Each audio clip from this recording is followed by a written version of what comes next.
என் மூச்சவ பேச்சவ பேசலும் அழகு எனக்குள்ள கலக்கிற ஆக்சிஜன் அளவு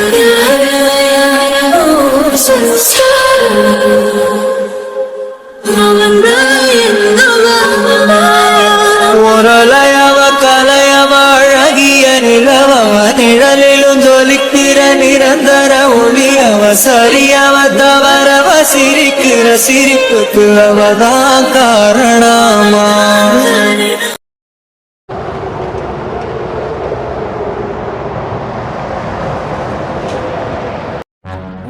என்ன ஆளுக்கானா இந்நேரம் வந்திருப்பாரு. அந்த அம்மா ஏதாவது சொல்லி கொடுத்து அனுப்பும். வந்து நம்ம கிட்ட மாத்தி மாத்தி பேசுவாரு. அமிர்தா விட்டுறாதடி. என்ன பண்ணிட்டு இருக்க? ரூம்ல என்ன பண்ணுவாங்க? ரெஸ்ட் எடுப்பாங்க. ஓ, சாப்பிட்டியா? என்னடா அது அக்கறை பலமா இருக்கு. ஏய், உன்னதான் கேக்குறேன், சாப்பிட்டியா இல்லையா? சாப்பிட்டேன். அதுக்கு எதுக்கு இப்படி திருத்திருன்னு முழிக்கிற? இல்ல, என்னைக்கும் கேட்காதவரு இன்னைக்கு அதிசயமா கேட்டா திருத்திரன் முழிக்காம வேற எப்படி பாக்குறது?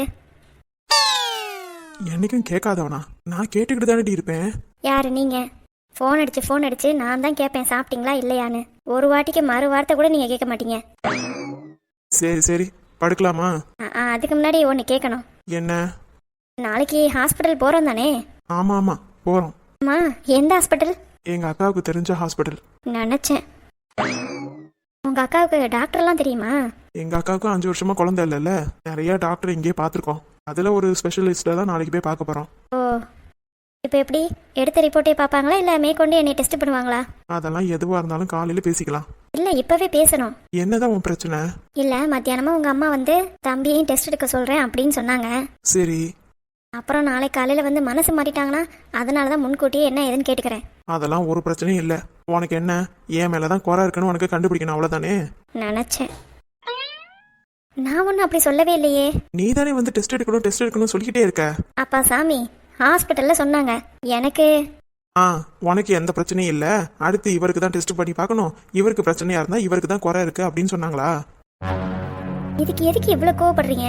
எனக்கு டெஸ்ட் எடுத்துட்டாங்க அப்படின்னு சொல்ல வந்தேன். அம்மா தாயே, உனக்கு டெஸ்ட் எடுத்தது எனக்கு தெரியாம ஒண்ணும் இல்ல, உனக்கு எந்த பிரச்சனையும் இல்லைன்னு சொல்லிட்டாங்கல்ல? ஆமா ஆமா, எனக்கு எந்த பிரச்சனையும் இல்லைன்னு சொல்லிட்டாங்க. அது வரைக்கும் எனக்கு ரொம்ப சந்தோஷம். சந்தோஷம் தானே, பேசாம படுத்து தூங்கு. அப்ப நாளைக்கு எனக்கு தான் டெஸ்ட் எடுக்க போறாங்களாம். உனக்கு இப்ப சந்தோஷம் தானே? இது என்னங்க கொடுமையா இருக்கு? எனக்கு டெஸ்ட் எடுக்கும் போது எடுன்னீங்க. அப்ப உங்களுக்கு சந்தோஷமா தானே இருந்திருக்கும். யார் சொன்னா? இல்ல, இந்த மாதிரி என்னை எடுக்க சொல்லும் போது என் மேலதான் குறை இருக்கு அது இதுன்னு ரொம்ப கத்துனீங்க. இப்ப என்கிட்ட எந்த பிரச்சனையும் இல்லைன்னு சொல்லும் போது இப்ப என்ன உனக்கு எனக்கு குறை இருக்குன்னு கண்டுபிடிக்கணுமா? அப்படி இப்படின்னு தாம் குதிக்கிறீங்க. இதே மாதிரி நான் குதிச்சிருந்தா இவ வேணுக்குன்னே பண்றா அப்படி இப்படின்னு பேசிருக்க மாட்டீங்களா? இப்ப எதுக்கு உங்களுக்கு டெஸ்ட் எடுக்க நான் மட்டும் இவ்வளவு பேச்சு பேசுறீங்க? அம்மா தாயே, நானே காலையில இருந்து உட்கார்ந்து இருந்துட்டு வரேன், அதுவும் வெயில்ல. மகாராணி வீட்டுக்குள்ளாரே ஏசிலே உட்காந்துக்கிட்டு என்ன பிளான் போடலான்னு பாத்துக்கிட்டு இருக்கீங்களா? இப்ப நான் என்ன கேட்டுட்டேன்னு நீங்க தேவையில்லாதெல்லாம் பேசிட்டு இருக்கீங்க. இங்க பாருடி, உனக்கு நாளைக்கு டெஸ்ட் எடுக்க வரணும், அவ்வளவுதானே? ஆமா. அதான் வரேன்னு சொல்லிட்டேன்ல, சும்மா எதுக்கு அதையே நோண்டி கேட்டுக்கிட்டு இருக்க? நான் ஏன் கேக்குறேன்னா, இப்போ ஒரு பேச்சு பேசுவீங்க, நாளைக்கு காலையில ஒரு பேச்சு பேசுவீங்க, அப்புறம் ஹாஸ்பிட்டல் போனோன்னு ஒரு பேச்சு பேசுவீங்க. அதுக்காக தான் நான் கேக்குறேன். ஐயோ கடவுளே, உனக்கு இப்ப என்ன, பேசாம எழுதி தந்துட்டுமா? எழுதி கொடுத்துருங்களே. இல்ல இல்ல இருங்க, நீங்க எழுதாதீங்க. என்ன? நீங்க எழுதுனா உங்களுக்கு இஷ்டப்படிதான் நீங்க எழுதுவீங்க, நானே எழுதி தரேன். இவ மனசுல என்ன நினைச்சுக்கிட்டு இருக்கா? ஏன் நம்ம சொல்றதை இவ நம்பவே மாட்டாளா? சே. எழுதியாச்சு. நீங்களே பறிச்சு பார்த்துட்டு இதுல ஒரு சைனை போட்டுருங்க. அமிர்தா, உன்னைய மாதிரி ஒரு ஆளை நான் பார்த்ததே இல்ல. என்னங்க புருஷனை நம்பாம இப்படி எழுதி வாங்குற? ஏங்க நான் தான் சொல்லிட்டேன்ல. சே, இந்த ரூமுக்கு வரவே எனக்கு சுத்தமா பிடிக்கல. என்னை அவமானப்படுத்தணும்னா எவ்வளவு ஒரு கங்கணம் கட்டிட்டு திரியிற? ஏங்க நான் இதுல என்னத்தை அவமானப்படுத்தினேன்? இப்ப எதுக்கு பேப்பர்ல எல்லாம் எழுதி சைன் வாங்குற? அவ்வளவு நம்பிக்கை கேட்டவனா நானு? இங்க பாருங்க, இப்ப நீங்க இப்படி பேசுறீங்க, நாளைக்கு காலையில உங்க அம்மா ஏதாவது ஒண்ணு சொன்னாங்கன்னு வைங்க, அப்படியே பிளேட்டை மாத்தி வேற மாதிரி பேசிடுவீங்க. ஏன்னா உங்களை பத்தி எனக்கு தான் நல்லா தெரியும், நீங்க எப்படிப்பட்ட ஆளுன்னு. அதுக்காக தான் நான் எழுதி வாங்குறேங்கிறேன். இது ஒரு குத்தமா? ஆமாடி, குத்தம் தான். இப்படிலாம் எழுதி வாங்கி என்னை அசிங்கப்படுத்தினா நான் கண்டிப்பா ஹாஸ்பிட்டலுக்கு வரவே மாட்டேன். ஏங்க இப்ப நீங்க தானே எழுதி தரவா அப்படின்னு கேட்டீங்க. உங்களுக்கு ஹாஸ்பிட்டலுக்கு வரதுக்கு விருப்பம் இருக்கா இல்லையா? குழந்தை வேணுமா வேண்டாமா? வேணும். அப்ப சைனை போடுங்க. குழந்தை வேணும்ன்றதுக்காக நான் ஏன் இந்த பேப்பர்லாம் சைன் பண்ணணும்? ஏங்க நான் ஒன்னும் உங்க சொத்தை எழுதி வாங்கலையே. இன்னும் அது ஒண்ணுதான் பாக்கி, அதையும் கேட்டு எல்லாத்தையும் முடிச்சு விட்டுரு. இப்ப நான் என்ன பேசுறேன், நீங்க என்ன பேசுறீங்க? எதுக்கு தேவையில்லாம சம்பந்தம் இல்லாதெல்லாம் பேசுறீங்க? என்னைக்கு உன்னை கல்யாணம் பண்ணணும் அப்பையில இருந்து என் நிம்மதியே போச்சு. ஆஹா என் சந்தோஷம், என் தூக்கம் எல்லாமே போச்சு. ஆஹா என்னடி நான் என்ன கதையா சொல்லிக்கிட்டு இருக்கேன்? ஆஹா வர கோவத்துக்கு அப்படியே உன்னை அடிச்சேனா? எங்க என் மேல கைய வச்சு பாருங்க. என்னடி அடிக்க மாட்டேன்ற திரும்புறா? நான் தான் என் மேல கைய வச்சு பாருங்கன்னு சொல்றேன்ல. ச்சே, உன்னெல்லாம் பார்க்கவே பிடிக்கல. ஏன் என் மேல எந்த குறையும் இல்லாதனால உங்களுக்கு பார்க்க பிடிக்கலையா? என் நேரம் எனக்கு குறை இருந்துச்சுன்னு ஏதாவது ஒரு இங்கிட்டு ஒரு இம்மி அளவாவது தெரிஞ்சிருந்ததுன்னா என் நேரம் உங்க அம்மாவும் நீங்களும் பேசி வச்ச மாதிரி பேசி என்னை ரொம்ப காயப்படுத்திருப்பீங்க. இப்ப நாங்க குடும்பக்காரங்கன்னு சொல்ல வரியா? ஏங்க நான் உள்ளதை தான் சொல்றேன். டெஸ்ட் எடுக்கிறதுக்கு முன்னாடி என்னை என்னென்ன பேச்சு பேசினாங்க உங்க அம்மா. எனக்கு டெஸ்ட் ரிப்போர்ட் இப்போ வந்துருச்சு. இப்ப என்ன, நான் தான் குழந்தை பெத்துக்க தகுதி இல்லாதவன், ஆம்பளை இல்ல அப்படின்னு சொல்ல வரியா? நான் என் வாயால் அப்படி சொல்லலையே. நீங்க அப்படி நினைச்சீங்கன்னா அதுக்கு நான் பொறுப்பாக முடியாது. நான் இதுல என்ன எழுதியிருக்கேனா, நாளைக்கு காலையில ஹாஸ்பிட்டல் போகும்போது எனக்கு டெஸ்ட் எடுக்க சொன்னாங்கன்னா நான் கண்டிப்பா எடுப்பேன். அப்ப நான் எந்த கதையும் சொல்லாம நான் டெஸ்ட் எடுப்பேன். இது என்னோட வாக்குறுதி அப்படின்னு சொல்லி எழுதியிருக்கேன். ஏண்டி அறிவில்ல? இதுக்கு எதுக்குங்க அறிவு வேணும்? பேனாவும் பேப்பர் இருந்தா போதுமே. என்ன நக்கலா? ரொம்ப கடுப்பேத்துற மாதிரி பேசுற. நீங்க கேள்வி கேட்டீங்க, அதுக்கு நான் பதில் சொன்னேன். ஏன்னா எனக்கு எந்த பிரச்சனையும் இல்லையே. இப்ப என்ன உனக்கு? இந்த பேப்பர்ல சைன் பண்ணி தரணும், அவ்வளவுதானே? ஆமாங்க, உங்களுக்கு எந்த பிரச்சனையும் இல்லைன்னா இந்த பேப்பர்ல சைன் பண்ணி கொடுங்க. அதுக்கப்புறம் நான் என்னத்த பேச போறேன்? சரி குடு. இந்தாங்க. இந்தா கொடுத்தாச்சு, போதுமா? ஆ இப்போ ஓகேங்க. ஏங்க நிஜமாலுமே இது உங்க கையெழுத்து தானே? முறைக்காதீங்க. ஏன்னா நான் இதுக்கு முன்னாடி வரைக்கும் உங்க சைனை நான் பார்த்ததே இல்லை, அதனால தான் சொன்னேன். இதுதான் உங்க சைனுன்னா எனக்கு எந்த பிரச்சனையும் இல்லை. சீ, உன்னை மாதிரி ஒரு பிள்ளைய நான் பார்த்ததே இல்லை. புருஷனுக்கு ஒண்ணுனா எப்படி இருக்க நீனு? அது எப்படி? காலையில உங்க அம்மா கிட்ட பேசிட்டு என்னை வந்து டெஸ்ட் எடுக்க சொன்னீங்களே, அப்போ உங்களோட குணம் எப்படி இருந்துச்சு? இந்த மாதிரி தானே இருந்துச்சு. நீங்க என்னைய கொஞ்சம் கூட நினைக்காதப்ப நான் மட்டும் எதுக்கு உங்களை நினைக்கணும் சொல்லுங்கங்க. அவன் ஒன்றும் உன் அளவுக்கு கேவலமா இல்ல. ஆமாங்க, இப்பதான் ஞாபகம் வருது பாத்தீங்களா? என்ன? நான் ஹாஸ்பிட்டல் போயிட்டு உங்களுக்கு ஃபோன் அடிச்சேனே. பாராமதா, அதான் சைன் போட்டு கொடுத்துட்டேன்ல. நைன் அதே பேசிக்கிட்டு இருக்காம பேசாம பாடு. நாளை காலைல ஹாஸ்பிட்டல் போகணுமா இல்லையா? ஐயோ இருங்கங்க, ஏன் இப்ப பம்புறீங்க? யாரு பம்புறா? நீங்க தான். நான் எதுக்குடி பம்பணும்? பின்ன நான் தான் உங்களுக்கு கால் பண்ணி வரீங்களான்னு கேட்டேன். நீங்க வரேன்னு ஆள் இல்லாத கடையில ஓட்டுற மாதிரி உட்கார்ந்துருந்தீங்க. எனக்கு என்ன ஒன்றும் தெரியாதுன்னு நினைச்சிட்டு இருக்கீங்களா? யாரு உனக்கு சொன்னது கடையில வேலையே இல்லைன்னு? யாருங்க சொல்லணும்? அப்புறம் எப்படி நான் கடையில வேலை பார்க்கலன்னு உனக்கு தெரியுது? நான் சும்மா பொய் சொல்லிட்டு இருக்கேன்னு நினைக்கிறியா? ஹலோ, உங்களுக்கு மறந்துடுச்சுன்னு நினைக்கிறேன். ஒரு வாட்டி நான் கடையை விட்டு வெளியே போறேன்ப்பா, உனக்கு ஹை கனெக்ட். எப்படி ஹை கனெக்ட் ஆப் இன்ஸ்டால் பண்ணி தரேன். கடை கேமராவை நீ பார்த்து செக் பண்ணிக்கோ. ஏன்னா கடை ஆளுங்களை நம்ப முடியாது. நான் வெளியில போயிட்டேன்னா கல்லாப்பட்டியே யாரு திறக்கிறான்னு தெரியாது. அதனால உன் போன்ல இன்ஸ்டால் பண்ணி தரேன், நீயும் அப்பப்ப கடை கேமராவை பார்த்துக்கோன்னு ஒரு வாட்டி சொன்னீங்க. என்ன மறந்துட்டீங்களா?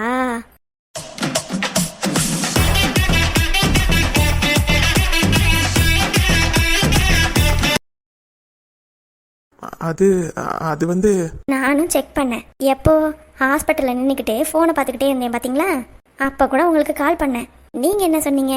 நான் கடையில் ரொம்ப பிஸியாக இருக்கேன், நான் வந்துடுறேன், நீ டெஸ்ட்டை தான் எடுன்னு சொன்னீங்க. அப்போ பார்த்தேன் கடை கொஞ்சம் கும்பலாக தான் இருந்துச்சு.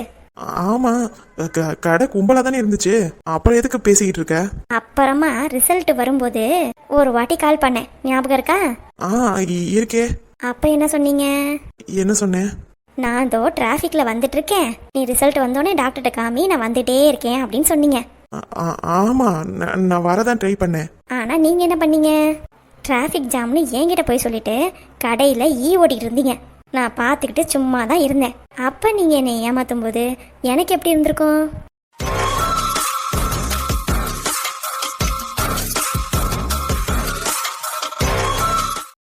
அமிர்தா, அது வந்து நான் எவ்வளோ பொறுமையா நல்ல பிள்ளையாட நடந்துக்கிறேன். ஆனா நீங்க என்னை எந்த அளவுக்கு ஏமாத்த முடியுமோ அந்த அளவுக்கு ஏமாத்துறீங்க. இதனால எனக்கு எந்த பிரச்சனையும் இல்லை, ஏன்னா எனக்கு தான் ஒரு குறையும் இல்லையே. இல்ல, நான் தெரியாம தான் கேக்குறேன். உங்க அம்மாவுக்கு என்னை சுத்தமா பிடிக்காது. யார் சொன்னா? நிறுத்துங்க. எனக்கு தெரியாதா அவங்க என் மேல எப்படி நடந்துக்கிறாங்கன்றத வச்சு? நான் ஒன்றும் படிக்காத முட்டாள் இல்லை. அவங்க எந்த அளவுக்கு என்னை கேவலமா நடத்துறாங்கன்னு எனக்கு நல்லாவே தெரியும். அவங்க தான் அப்படி இருக்காங்கன்னா நீங்களும் கூட்டு சேர்த்து பண்றீங்க பாருங்க. அதனால தான் நானும் அப்படி பண்றேன். இப்ப புரியுதா நான் ஏன் இப்படி பிஹேவ் பண்றேன்னு?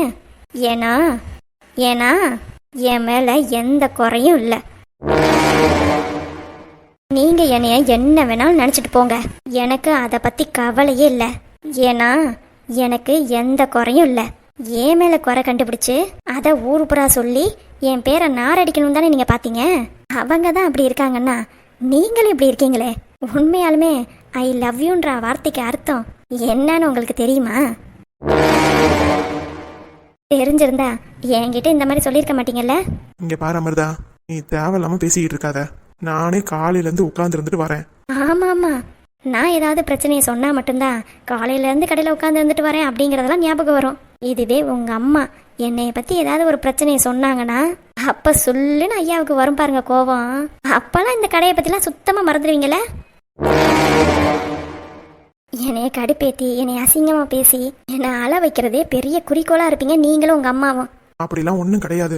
இங்க பாருங்க, உங்களையும் உங்க குடும்பத்தையும் நான் கிட்டத்தட்ட 8 மாசமா அனலைஸ் பண்ணியிருக்கேன். நீங்க எப்படி நடந்துப்பீங்க, அதுக்கு உங்க அம்மா எப்படி நடந்துப்பாங்க. அப்படி இல்லையா, ஒரு விஷயத்துக்கு உங்க அம்மா என்ன பதில் சொல்றாங்க அதை பார்த்துட்டு நீங்க என்ன பதில் சொல்றீங்க எல்லாமே எனக்கு தெரியும். பக்காவா அனலைஸ் பண்ணி வச்சிருக்கேன். இப்போ கூட இந்த டைலாக்லாம் சொன்னீங்களே என் மேலதான் குறை இருக்கு, நான் ஒரு ஆம்பளை இல்ல, அந்த டைலாக்லாம் உங்க அம்மா சொல்லி கொடுத்து தானே மேல வந்து சொல்றீங்க. தேவையில்லாம எங்க அம்மா பத்தி பேசுன. ஏங்க ஏங்க உங்க கடையை பத்தி ஞாபகம் வரல? பாத்தீங்களா, எனக்கு தெரிஞ்சு உங்க காதுல தான் பெரிய கோளாறு இருக்குன்னு நினைக்கிறேன். என்ன? ஆமாங்க, என்னைய பத்தி சொல்லும் போது மட்டும் உங்க காது கேட்கவே மாட்டேங்குது. அப்பெல்லாம் கடை பத்தி ஞாபகம் வருது. இதுவே உங்க அம்மா பத்தி ஒரு வார்த்தை சொன்னா போதும், உடனே உங்க காது ஷார்ப் ஆயிடுதுங்க.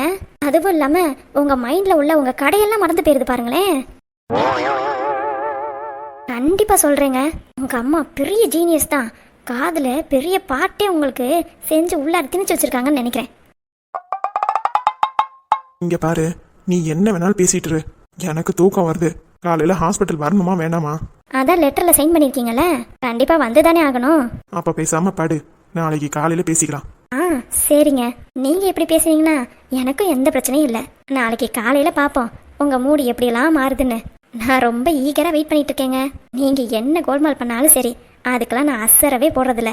ஏன்னா 8 மாசம் 7 மாசம் உங்ககிட்ட அடி வாங்கி இப்பதான் புத்தி வந்திருக்கு.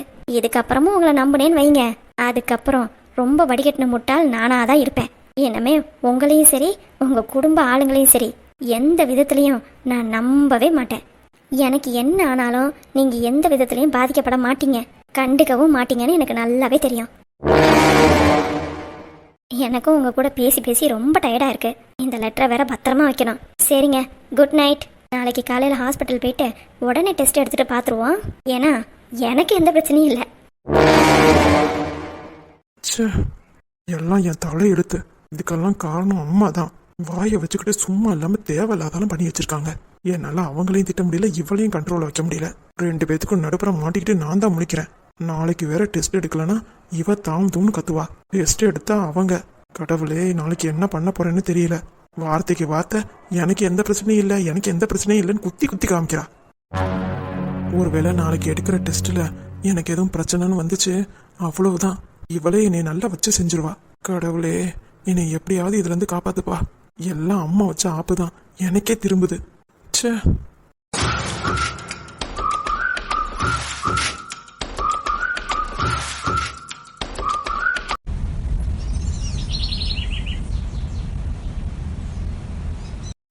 ஜீவா, ஜீவா. சொல்லுங்க. நானும் நேத்து வந்ததுல இருந்து பாக்குறேன், என்னத்தையே என்கிட்ட சொல்ல வர, நான் சொல்லாம மென்னு முழுங்குற. என்ன பிரச்சனைன்னு சொன்னா தானே தெரியும். நேத்து போனியே, என்ன நடந்துச்சு, என்ன கண்டுபிடிச்ச? அது வந்து என்னன்னு சொல்லு ஜீவா. உன்னைய விட்டுட்டு நான் போய் சீதா கிட்ட கேட்டேன்னு வையி, அவங்க உன்னையே தான் தப்பா நினைப்பாங்க. அதனாலதான் அவங்க கிட்ட கேட்காம உன்கிட்ட கேட்டுட்டு இருக்கேன். என்னதான் நடந்துச்சு? நீ உன் ஃப்ரெண்டை மீட் பண்ணியா இல்லையா? மீட் பண்ணுங்க. பின்ன ஏன் இப்படி இருக்க? அவங்க வீட்டுக்காரு இப்பதான் ஒரு ஆக்சிடென்ட்ல இறந்து போயிட்டாராம். என்ன? ஆமாங்க, அவளுக்கு கல்யாணம் ஆகி ஒரு பெண் குழந்தை இருக்கு. அவங்க வீட்டுக்காருக்கு சின்ன வயசு தானே? ஆமாங்க, அவர் குடிப்பார் போல. குடிச்சிட்டு ஏதோ வண்டி ஓட்டிட்டு இருக்கும்போது எய்தாப்புல வந்த லாரி இடிச்சு அந்த ஸ்பாட்லேயே அவுட் ஆயிட்டாராம். அச்சோ, இறந்து 4 நாள் தான் ஆகுதாங்க. அதான் நேற்று வந்தோடனே நான் குளிச்சிட்டேன். அப்படியா? அதனால் அவகிட்ட நான் எதுவும் கேட்க முடியல. அதனால தாங்க நீங்கள் ஃபோன் பண்ணும்போது வீட்டுக்கு வந்து சொல்கிறேன் அப்படின்னு சொல்லிட்டேன். இப்போதைக்கு அவகிட்ட நான் எதுவும் கேட்க முடியாதுங்க. என்ன ஜீவா அது? நம்மளுக்கு ஒரு க்ளூ கிடைச்சிச்சுன்னா அந்த க்ளூவையும் மொத்தமாக அடிச்சு வச்சிடறாரு இந்த கடவுள். இப்போ எப்படி தான் அவங்க அப்பாவை நம்ம கண்டுபிடிக்கிறது? அதாங்க எனக்கும் ஒன்றும் புரியல. சுற்றிலும் இருட்டாக இருக்கிற மாதிரியே இருக்குது. எங்கிட்ட திரும்பினாலும் இருட்டாகவே இருக்குங்க. இதில் நேற்று ஒரு 4-5 ரவுடி பசங்க எங்கள் ஆட்டோவில் வந்து தகராறு வேற பண்ணாங்க. என்ன? ஆமாங்க, ஏதோ அந்த ஆட்டோக்கார் கொஞ்சம் முக்கி போலீஸ் ஸ்டேஷன் வழியாக போயிட்டாரு. அதனால அந்த ரவுடி பசங்க அங்கிட்டு ஓடிட்டாங்க. இல்லைன்னா நேத்தே என் கதையும் சீதாக்கா கதையும் முடிஞ்சிருக்கும். எனக்கு உடனே கால் பண்ணிருக்க வேண்டியதானே? நீ இவ்வளோ கேர்லெஸ்ஸா இருக்க? வீட்டுக்கு வர கொஞ்ச நேரத்துக்கு முன்னாடி தாங்க இது நடந்துச்சு. அப்போ போய் உங்களுக்கு எப்படி கால் பண்றது? பதத்தட்டல ஒண்ணுமே புரியல. சீதாக்காவும் நானும் ரொம்ப பதறி போயிட்டோம். இதுக்குதான் நீ தனியா வெளியில அனுப்பவே எனக்கு பயமா இருக்கு. இப்ப கடைசியில உங்க அம்மா நினைச்சது நடந்துருச்சுல. எங்க பயப்படாதீங்க. இந்த மாதிரிலாம் நடக்குதுன்னா கண்டிப்பா சுந்தர் மாமாக்கும் உன்னை பத்தின விஷயம் தெரிஞ்சிருக்குமோ என்னமோ. ஏங்க, நிச்சயதார்த்தம் நடக்க போகுறதே 5 நாளைக்கு முன்னாடி தானேங்க பேசினாங்க. அப்புறம் எப்படி என் ஃப்ரெண்டு வீட்டுக்காரெல்லாம் இறந்து போயிருப்பாரு? அது என்னமோ வாஸ்தவம் தான். ஆனா நேத்து நைட்டு நடந்தது பார்த்தா எதாச்சியா நடந்த மாதிரி எனக்கு தெரியல. ஒருவேளை சுந்தர் மாமாக்கும் உன்னை பத்தின ரகசியம் தெரிஞ்சிருக்குமோ? அதுக்கெல்லாம் எப்படிங்க வாய்ப்பு இருக்கு?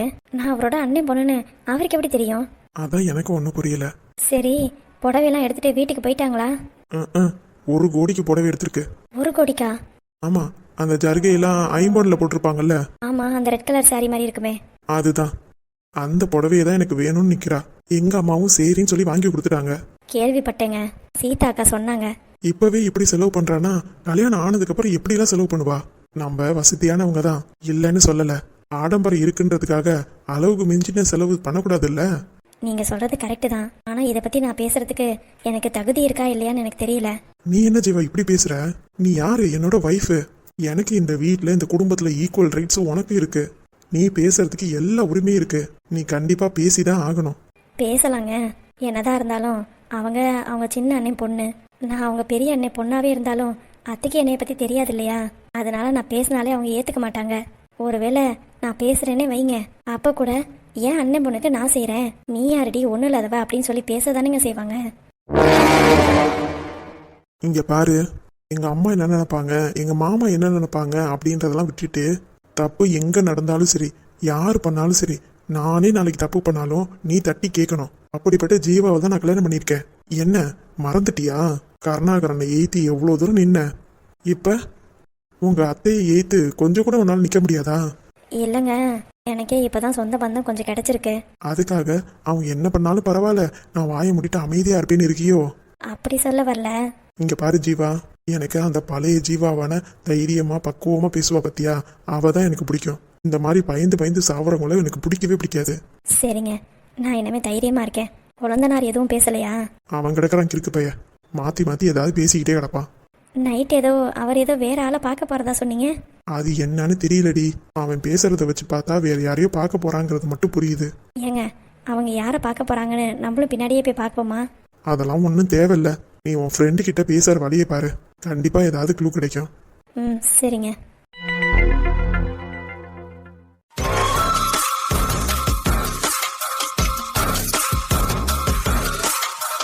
என்னடா, நான் சொன்ன வேலை முடிஞ்சதா இல்லையா?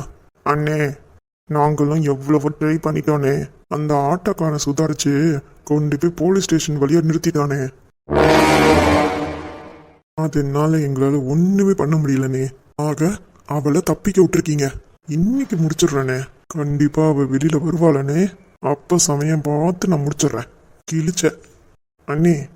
ஆமாண்டா, நேத்து நல்லா தொக்கா மாட்டியிருக்கா. நேரம் அவளை க்ளோஸ் பண்ணியிருந்தேன்னு வையி, நான் கொஞ்சம் நிம்மதியா இருந்திருப்பேன்.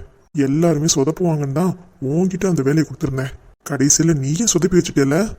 அண்ணே, அப்படிலாம் பேசாதடா. அண்ணே, இன்னும் 2 நாள் டைம் கொடுங்க, கண்டிப்பா சொல்லி முடிச்சிடறேன். இங்க பாருடா, என் பொண்ணுக்கு நிச்சயதார்த்தம் இன்னும் 5 நாள்ல. நீ என்ன பண்ணுவியோ ஏது பண்ணுவியோ தெரியாது. ஏதாவது ஆக்சிடென்ட் மாதிரி உருவாக்கி அந்த ஜீவாவை தூக்குற வழியை பாரு. கண்டிப்பானே, 2 நாள் தான். அதுக்கு மேல ஏதாவது டைம் கேட்ட, அதுக்கப்புறம் இந்த சுந்தரோட இன்னொரு முகத்தை நீ பார்க்க வேண்டியது இருக்கும்.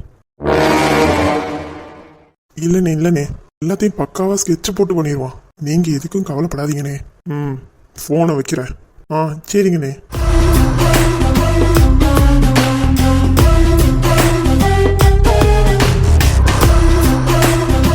ஜீவா, நேத்தே நீ பரலோகம் போயிருக்க வேண்டியது. ஜஸ்ட் மிஸ்ல தப்பிச்சிட்ட.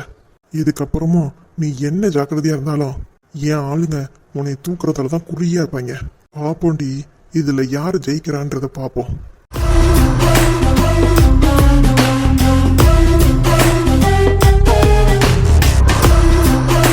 ஏங்க மகேஷ், என்னம்மா? உங்களை எங்கெல்லாம் தேடுறது? காலையிலே வந்து மாடியில் உட்காந்து யார்கிட்ட பேசிட்டு இருக்கீங்க? அது ஒரு சின்ன வேலையா பிளம்பர் கிட்ட பேசிக்கிட்டு இருந்தேன். பிளம்பரா?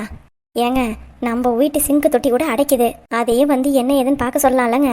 சரி சரி சொல்றேன். 2 தெரு தாண்டி நம்ம வீடு இருக்குல்ல, அங்க ஏதோ பாத்ரூம் அடைக்குதான், அதனால பிளம்பரை வர சொன்னாங்க. அதை பத்தி தான் பேசிக்கிட்டு இருந்தேன். ஓ சரிங்க, நீங்க கீழே வராதனால நானே காப்பியை தூக்கிட்டு மேலே வந்துட்டேன். சரி சரி கூடு.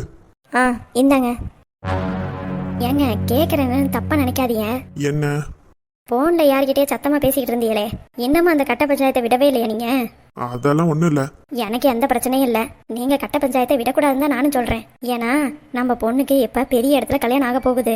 மாப்பிள்ளை தம்பியோ இல்லை உங்க தங்கச்சியோ ஏதாவது பிரச்சனை பண்ணா நீங்க இந்த மாதிரி கட்ட பஞ்சாயத்து பண்ணாதானே அவங்களும் வாயை மூடிட்டு இருப்பாங்க. சும்மா எதையாவது பேசிக்கிட்டே கிடக்காத. இல்லைங்க, நம்ம வசதி கம்மி, உங்க தங்கச்சி வசதி ஜாஸ்தி. நம்ம பிள்ளைய ஏதாவது பண்ணிவிட்டாங்கன்னா எதுக்கும் 4 ஆளுங்களை கையில வசமா வச்சுக்கோங்க. சும்மா ஏமாத்தி போட்டுற போறாங்க. அதெல்லாம் நான் பாத்துக்கிறேன்னு சொல்லிட்டு சும்மா விட்டுறாதீங்க. நிச்சயதார்த்த புடவை எடுக்கிறதுக்கே அந்த தம்பி வரவே இல்லை. பாத்தீங்களா இல்லையா? பாத்துக்கிட்டு தான் இருந்தேன். ஒரு பொண்ணு வாழ்க்கையை தான் அங்கே கொடுக்கலான்னு சொல்லி முடிவெடுத்து அப்புறம் வேணான்னு இவ்வளோ வருஷமா பகையா இருந்தீங்க. இப்போ 2வது பொண்ணு மாட்டியிருக்கா. இவளையாவது உங்க தங்கச்சி வீட்டில் வாழ வைக்க பாருங்க. நீங்க பாட்டுக்கு மசன்னு இருக்காம தங்கச்சியா இருந்தாலும் அவளெல்லாம் நம்ப முடியாதுங்க. நான் பாத்துக்கிறேன்னு சொல்லிட்டேன்ல. அதானே, தங்கச்சியை சொன்னாலே சுருக்குன்னு கோவம் வந்துடும். சரி என்னமோ. அப்புறம் இன்னைக்கு நகை எடுக்க போறோம். லட்சுமி காலையிலே போன் அடிச்சிருச்சு. நீங்க வரீங்களா? இல்ல நான் வரல. நீனும் பூர்ணியும் போய் பார்த்து எடுத்துட்டு வாங்க. ஆ சரிங்க. நகை எடுக்கையாவது அந்த தம்பி வருதா இல்லையான்னு தெரியல. நீங்க ஒரு 8 போன் அடிச்சு சொல்லலாம்ல, மாப்பிள்ள நகை எடுக்க வாங்க மாப்பிள்ள அப்படின்னு. அதெல்லாம் சொல்லிக்கலாம். நான் இப்ப வேற பிரச்சனையில இருக்கேன். என்னத்த பிரச்சனையா? பொண்ணு கல்யாணத்துலயும் இப்படியே தான் பண்ணீங்க. இப்ப 2வது பொண்ணுக்கும் கல்யாணம் ஆக போகுது. இவளுக்கும் அதே மாதிரி எதுவும் பண்ணி விட்டுறாதீங்க. அச்சோ, சொல்றதே சொல்லிக்கிட்டே இருக்காத. போய் நகை எடுக்க கிளம்பணும்ல, நீ போய் கிளம்பு போ. ம், காலையில சாப்பாடு சமைச்சு வச்சுட்டு போறேன். வீட்டுல இருந்தீங்கன்னா சாப்பிட்டுட்டு போங்க. சரி. நம்ம சொன்னாதான் எதா இருந்தாலும் வள்ளுன்னு உழுவுறது. தங்கச்சியை சொன்னா மட்டும் அப்படியே பம்புறது. என்ன பண்றது? அவகிட்ட நகை பணம் நிறைய இருக்கு. எங்க அப்பங்காரன் அம்புட்டு கொடுக்கல, அதனாலதான் எல்லாருக்கும் இலக்காரமா இருக்கு. என் பொண்ணு மட்டும் அந்த பெரிய இடத்துல வாக்கப்படட்டும். நானும் எல்லாத்தையும் வாங்கி கோடீஸ்வரி ஆகுறேன்னா இல்லையான்னு மட்டும் பாருங்க. இன்னைக்கு கண்டிப்பா ஜீவாவோட உண்மையை என்னன்னு தெரிஞ்சே ஆகணும். இதுக்கப்புறம் அவன் மேல நான் வைக்கிற குறி என்னைக்கும் தப்பாது. ஜீவா, என் அண்ணன் மேலேயே எனக்கு பாசம் இல்ல, உன் மேல மட்டும் எனக்கு பாசம் வந்துருமா என்ன?